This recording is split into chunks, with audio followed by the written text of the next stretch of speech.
I am fearfully and wonderfully made, a child of God, a person.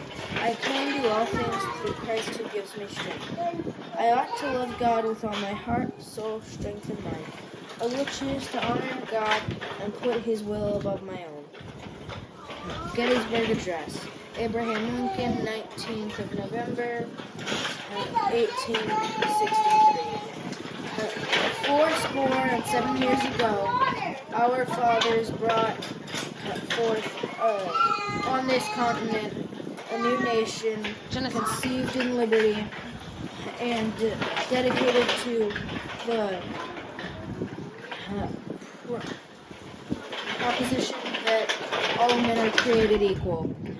Now we are engaged in a great civil war, testing whether that nation or any nation so conceived and so dedicated can long endure.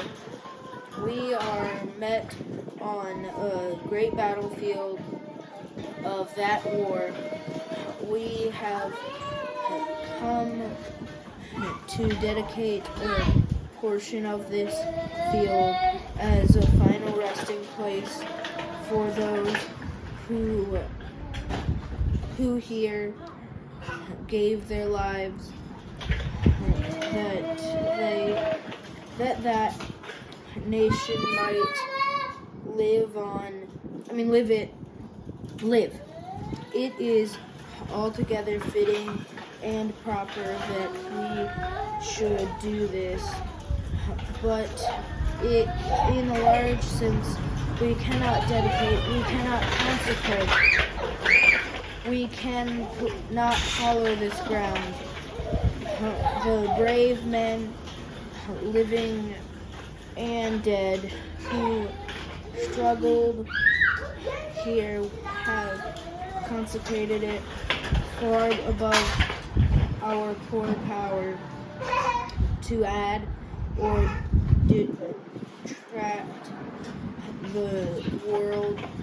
We will little note nor long remember what we say here, but it can never forget what they did here.